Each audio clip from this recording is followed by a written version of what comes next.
आत्मीय भाइयों और बहनों, आपको पुस्तक हम सब एक दूसरे पर निर्भर, लेखक श्री राम शर्मा आचार्य, विषय दृश्य जगत की परमार्थ प्रेरणा पढ़कर सुना रहे थे। इसी क्रम में आपको पिछले वीडियो के विचारों में तारतम्य बनाते हुए पृष्ठ 66 से पढ़कर सुनाते हैं। आइए सुनते हैं। साथियों, परमार्थ कार्यों का साहस जुटा भर लेने की आवश्यकता है। उसके लिए न कोई विपुल साधन चाहिए, न अपरिमित क्षमता।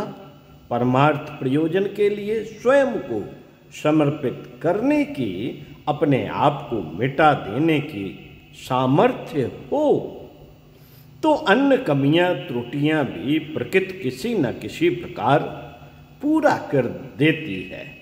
उदाहरण के लिए श्वास क्रिया, गति और जीवन का प्रथम लक्षण है।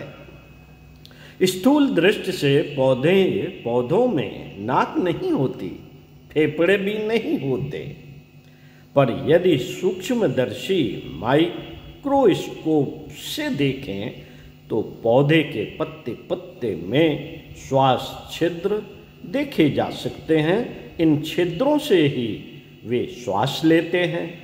यह अलग बात है कि प्राकृतिक संतुलन बनाए रखने के लिए पौधे मनुष्य और अन्य जीवधारियों द्वारा छोड़ी हुई दूषित वायु कार्बन डाइऑक्साइड ग्रहण करते हैं और एवज में उनके लिए अमृत तुल्य ऑक्सीजन निकालते हैं। कार्बन डाइऑक्साइड मूर्छित और अर्धचेतन रखने वाली गैस है। इसी का प्रभाव है कि वृक्ष संधि योनि में अचेत और मूर्छित पड़े रहते हैं।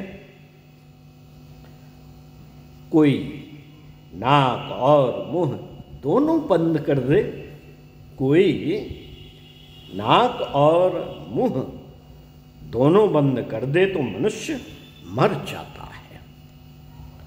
पौधे के किसी पत्ते में छेद कर दिया जाए या उसके दोनों तरफ कागज चिपका दिया जाए तो पत्ता कुछ ही समय में पीला पड़कर गिर जाएगा। यदि तमाम पत्ते न होते तो संभवतः पेड़ ही नष्ट हो जाता। मानना चाहिए कि प्रकृति की हर रचना परमात्मा की कृपा और सृष्टि व्यवस्था का अंग है, कोई उबड़ खाबड़ बनावट मात्र नहीं। कुछ पौधे जो जल के भीतर रहते हैं, सांस उन्हें भी आवश्यक होती है। यूरोप के तालाबों में एक पौधा पाया जाता है जिसके पत्तों में झिल्ली नहीं होती। उसके लिए मछलियां पानी में मिली हुई वायु के कण अलग कर देती हैं। इसी से वह अपना जीवन चलाता रहता है, पर श्वास के बिना जीवित वह नहीं रह सकता।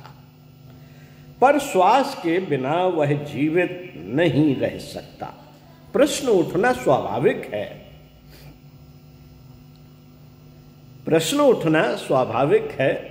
उठाते रहा करिए।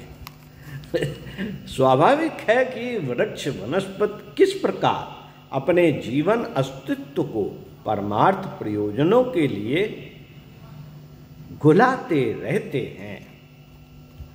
कुछ समय पूर्व इंडोनेशिया के यूनेस्को के तत्वाधान में 150 वन विशेषज्ञों की एक अंतर्राष्ट्रीय गोष्ठी हुई थी, जिसमें विश्व की घटती हुई वन संपदा पर चिंता प्रकट की गई थी। आमतौर से लोग वृक्षों का महत्व नहीं समझते। लकड़ी का लोभ और खेती के लिए अधिक जगह मिलने के लालच में पेड़ों को काटते चले जाते हैं। वे यह भूल जाते हैं कि इन तुच्छ लाभों की तुलना में वृक्ष विनाश से होने वाली हानि कितनी अधिक भयंकर है। पैसिफिक साइंस कॉन्फ्रेंस ने संसार को चेतावनी दी है कि वृक्ष संपदा विनाश का वर्तमान क्रम चलता रहा तो उसके भयानक परिणाम भुगतने पड़ेंगे। उपर्युक्त गोष्ठी में Japan, Australia, Canada, America, Germany, France, England, Netherland, Bharat आदि 20 देशों के वन विज्ञानी उपस्थित थे। गोष्ठी में कनाडा के प्रतिनिधि डॉक्टर व्लादिमीर क्रजीना ने कहा, मनुष्य को सांस लेने के लिए शुद्ध वायु मिलना चाहिए। वृक्ष हमारी इस आवश्यकता को पूरा करने में महत्वपूर्ण भूमिका प्रस्तुत करते हैं। संसार में बढ़ते हुए वायु प्रदूषण का समाधान करने के लिए वृक्षों की रक्षा की जानी चाहिए। यदि हम वन संपदा को गंवा बैठे तो फिर शुद्ध सांस का अभाव इतना जटिल हो जाएगा कि उसका समाधान अन्य किसी उपाय से संभव न हो सकेगा। अन्य देशों के प्रतिनिधियों ने भी जो विचार व्यक्त किए उनसे स्पष्ट था कि वृक्ष रक्षा एवं अभिवर्धन का प्रश्न उतना उपेक्षणीय नहीं है जितना कि उसे समझा जा रहा है। उसे पशुपालन के स्तर पर रखा जाना चाहिए। सच तो यह है कि इससे भी अधिक महत्व उसे दिया जाना चाहिए। पशुओं को गंवाकर उनके द्वारा मिलने वाले श्रम, दूध, मांस, चमड़े एवं गोबर से वंचित होना पड़ता है। वृक्षों को गंवाने की हानि उनसे भी अधिक है। वायु शोधन, वर्षा का संतुलन और पत्तों से मिलने वाली खाद, धरती के कटाव का बचाव, कीड़े खाकर फसल की रक्षा करने वाले पक्षियों के आश्रय के अभाव में फसलों की सुरक्षा और कृषि कीटकों की सफाई आदि कितनी ही ऐसी समस्याएं हैं जो वृक्षों के घटने के साथ साथ बढ़ते ही चले जाएंगे। पिछले दिनों कल कारखानों की वृद्धि को विकास का आधार माना जाता रहा है। खाद्य उत्पादन के लिए कृषि तथा सिंचाई पर भी जोर दिया जाता रहा है। बहुत हुआ तो यातायात के साधनों को बढ़ाने की बात भी आर्थिक प्रगति के लिए जोड़ दी गई। वन संपदा की महत्ता समझने की ओर जितना ध्यान देना आवश्यक था उतना दिया ही नहीं। सच तो यह है कि वनों को जमीन घेरने वाला माना जाता रहा और उन्हें काटकर कृषि करने की बात सोची जाती रही। जलायु लकड़ी तथा इमारती आवश्यकता के लिए वृक्षों को अंधाधुंध काटा जाता रहा और उनके स्थान पर नए लगाने की ओर उपेक्षा बरती जाती रही।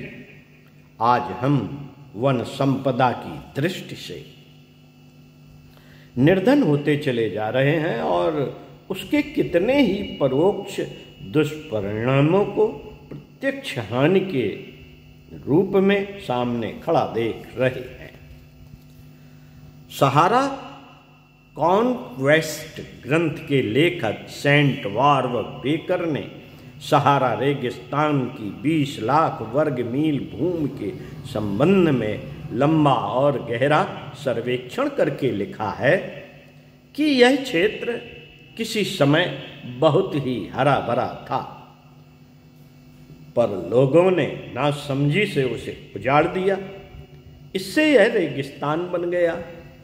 तेज हवा, सूर की सीधी धूप और पाले ने अच्छी खासी उपजाऊ मिट्टी को रेत बना दिया। तेज हवाएं उस धूल को भी इधर से उधर उड़ाने लगी। सिर्फ ऊसर और पथरीली जमीन ही टिकी हुई है। यह रेगिस्तानी विशाल भूखंड अब निकटवर्ती हरी भरी जमीन को भी महासर्प की तरह निगलता चला जा रहा है। हर साल 30 वर्ग मील हरी भरी जमीन उस रेगिस्तान की चपेट में आकर सदा सर्वदा के लिए मृतक बन जाती है। द्वितीय महायुद्ध के पश्चात एक बार अमेरिकी राष्ट्रपति रूजवेल्ट हवाई जहाज से मिस्र की भूमि से गुजरे। उन्होंने लेबनान के इतिहास प्रसिद्ध शेडार वृक्षों के वन्य प्रदेश की बड़ी प्रशंसा पढ़ी थी, पर जब उन्होंने नीचे झांक कर देखा कि वहां नंगे पहाड़ खड़े हैं और जहां तहां 10-20 वृक्ष दिख रहे हैं, तब उन्हें इसका बड़ा दुख हुआ। संसार में अन्यत्र भी ऐसी ही मूर्खता बढ़ती जा रही है। इसकी विस्तृत जानकारी प्राप्त करके उन्हें और भी अधिक वेदना हुई। उनके आदेश पर राष्ट्र संघ पर अमेरिकी प्रतिनिधियों ने दबाव डाला कि विश्व खाद्य और कृषि संगठन में वन संपदा के संरक्षण को भी महत्वपूर्ण स्थान मिलना चाहिए। वैसा हुआ भी। राष्ट्र संघ के तत्वाधान में वन संपदा बढ़ाने के लिए जो प्रयत्न चल रहे हैं, उन्हीं के अंतर्गत एक बड़ी आर्थिक सहायता देकर लेबनान में नए सिरे से शेडार वन लगाए गए हैं और हजारों एकड़ जमीन फिर से हरी भरी बनाई गई है। ऐसे ही प्रयास अन्यत्र भी हुए हैं। साथियों, इजराइल में हरा भरा क्षेत्र 1/3 और सूखा रेगिस्तानी 2/3। उन लोगों ने इस सूखे भूखंड को हरा भरा बनाने का संकल्प किया है और इन दिनों इस दिशा में अथक परिश्रम किया जा रहा है। पिछले दिनों ही 10 करोड़ नए पौधे उन लोगों ने लगाए हैं। आइसलैंड वाले बहुत दिनों से अपनी वन संपदा उजाड़ते चले आ रहे थे। फलस्वरूप वे अपनी उपजाऊ भूमि से हाथ धो बैठे। सन 1946 के बाद उनकी आंखें खुली और योजनाबद्ध रूप से 20 लाख नए पेड़ लगाए। टास्मानिया का भी यही हाल हुआ। उन लोगों ने वृक्ष संपदा गंवाई। फलस्वरूप रेतीली आंधियों का सर्वनाशी सिलसिला आरंभ हो गया। घास पात तक को उन्होंने अपने पेट में निगल लिया। जब जीवन मरण का सवाल पैदा हुआ तो उन्होंने ऊंचे चीड़ और देवदारू के वृक्ष लगाकर रेतीली हवाओं से रोकथाम की है और 1500 वर्ग किलोमीटर उपजाऊ जमीन रेगिस्तान के मुंह में से उगलवाई है। स्कॉटलैंड में कुल विनसेंट्स नामक 6 मील लंबा और 2 मील चौड़ा एक छोटा सा रेगिस्तान था। उन लोगों ने इस अजगर का मुंह कुचल कर रख दिया है और अब वहां हरे भरे उद्यान लहलहा रहे हैं। लीबिया ने अपने रेगिस्तानों को छोटी झाड़ियों से पाट देने का निश्चय किया है और वे उस प्रयास में भली प्रकार सफल हो रहे हैं। ऑस्ट्रेलिया ने अपने 7 इंच जितनी स्वल्प वर्षा वाले क्षेत्र में संसार भर से 83 जाति के ऐसे पौधे मंगाकर वहां रोपे हैं जो सूखी आब हवा में भी पनप सकते हैं। आग की तरह तपने वाले बूमेटा रेगिस्तान का एक बड़ा भाग अब वृक्षारोपण के अभिनव प्रयासों से हरा भरा बनाया जा चुका है। उस क्षेत्र के एक किसान डेस्मांड फाइलिस ने अपने एकाकी प्रयत्न से 6000 वृक्ष लगाए हैं, जो अब 30 फुट से भी ऊंचे हो गए हैं। इन वृक्षों ने उस क्षेत्र की भयंकर खुश्की को मनुष्यों और पशुओं के रहने योग्य बना दिया है। मोरक्को ने अपनी कुंभकर्णी नींद त्याग कर अपनी नष्ट होती वन संपदा को संभाला है। इन्हीं दिनों उन लोगों ने 65,000 जैतून के, 2700 बादाम के और 13,100 सदाबहार के बड़े वृक्ष लगाए। इस कार्य के लिए उन्हें राष्ट्र संघ से भी अनुदान मिला है। चीन अपनी उत्तरी पश्चिमी सीमा को सुरक्षित रखने के लिए फ्रांस के प्रसिद्ध लौह प्राचीर की तरह वृक्षों की हरी दीवार खड़ी कर रहा है। यह दीवार 3000 मील लंबी और कई मील चौड़ी होगी। वहां बंजर प्रदेशों को वृक्षों से पाट देने का कार्यक्रम चल रहा है। अब संसार का हर देश समझ गया है कि मनुष्य जीवन के लिए पशु संपदा से बढ़कर वन संपदा का महत्व है। इसलिए उसे राष्ट्रीय संपत्ति में उच्च स्थान दिया जा रहा है और इसे बढ़ाने के प्रयास को खाद्य उत्पादन स्तर का महत्व दिया जा रहा है। स्कॉटलैंड के वनस्पति विज्ञानी रॉबर्ट चेम्बर्स ने लिखा है, वन नष्ट होंगे तो पानी का अकाल पड़ेगा, भूमि की उर्वरा शक्ति घटेगी और फसलों की पैदावार कम होती चलेगी। पशु नष्ट होंगे, पक्षी घटेंगे और मछली प्राप्त करना कठिन हो जाएगा। वन विनाश का अभिशाप जिन 5 पुराने प्रेतों की भयंकर विभीषिका बनाकर सामने खड़ा कर देगा, वे हैं बाढ़, सूखा, गर्मी, अकाल और बीमारी। हम जाने अनजाने में वन संपदा नष्ट करते हैं और उससे जो पाते हैं उसकी तुलना में कहीं अधिक गंवाते हैं। धर्मशास्त्रों में वट, पीपल, आंवला आदि वृक्षों को देव संज्ञा में गिना जाता है। उनके प्रति किसी समय कितनी श्रद्धा गहरी रही है, इसका परिचय इस बात से मिलता है कि अभी भी वृक्षों के साथ लड़कियों का विवाह होने की प्रथा जहां तहां पाई जाती है। तिरहुत में मंगली लड़की का विवाह पीपल के पेड़ के साथ कर दिया जाता है ताकि नक्षत्र दोष का अनिष्ट पीपल पर पड़े और मनुष्य वर्ग को किसी विपत्ति का सामना न करना पड़े। आंध्र के कुंडपवंशी ग्रामीण में कन्या का विवाह 12 वर्ष तक कर देने का रिवाज था, पर यदि किसी कारणवश विवाह न हो सका तो किसी फलदार पेड़ से उसका विवाह करा देते हैं और उसे सुहाग के सभी प्रतीक धारण करा देते हैं। इसके पश्चात उसका पुनर्विवाह किसी भी आयु में हो सकता है। यदि विवाह न हो तो भी उसे सुहागिन के सभी सामाजिक अधिकार मिल जाते हैं और बिरादरी के लोग विवाह न होने का लांछन नहीं लगाते। नेपाल की नेवार जाति के लोग अपनी लड़कियों का विवाह विल्व वृक्ष के साथ करते हैं। इसके पश्चात जब किसी पुरुष के साथ विवाह होता है तो वह उपपति कहलाता है। उपपति को कोई स्त्री कभी भी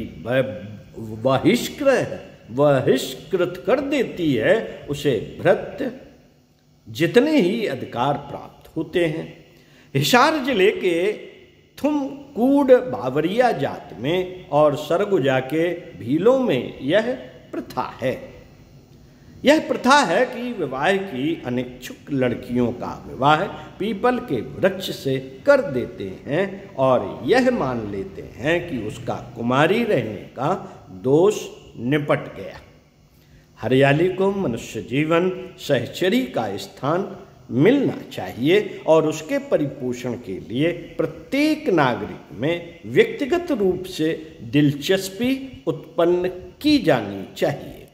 महाकवि अलेक्जेंडर स्मिथ प्रकृति को असीम प्यार करते थे और विचारशील लोगों को संबोधन करके कहते थे, अपनी स्मृति पीछे के लिए छोड़ जाना चाहते हो तो भवन बनाने और पदक प्राप्त करने की अपेक्षा वृक्ष लगाने पर ध्यान दो। वे इन दोनों की अपेक्षा अधिक चिरस्थायी होते हैं। संसार में सबसे पुराना वट वृक्ष ताइवान ने ढूंढ निकाला। ऐतिहासिक प्रमाणों के आधार पर अब उसकी आयु 4128 वर्ष है। वह 48 मीटर ऊंचा है। तने की मोटाई का व्यास 40 फीट से अधिक है। चिजाई प्रांत के मियन युअह ग्राम के पास की पहाड़ी पर यह उगा हुआ है। वहाँ के निवासियों ने उस महावृक्ष का नाम चेनी पौरिश रखा है। इससे अधिक सस्ता, अच्छा, ऊंचा, चिरस्थायी एवं अतीव उपयोगी स्मारक और क्या हो सकता है। बिहार के हजारीबाग जिले का नामकरण इसी आधार पर हुआ है कि उस क्षेत्र के हजारी किसान ने अनवरत श्रम करके उस क्षेत्र में 1000 बाग लगवाने में सफलता प्राप्त की थी। वृक्ष मनुष्य परिवार के ही अंग हैं। वे हमें प्राणवायु प्रदान करके जीवित रखते हैं। इतने अधिक मार्गों से हमारी सहायता करते हैं जिनका मूल्यांकन करना कठिन है। पंडित श्री राम शर्मा आचार्य इसी पुस्तक से आपको पढ़कर सुनाएंगे पृष्ठ 74 से उपयोगिता नहीं, परमार्थ परायणता। ओम शांति। सुनते रहिए कुछ अच्छा और पढ़ते रहिए कुछ अच्छा।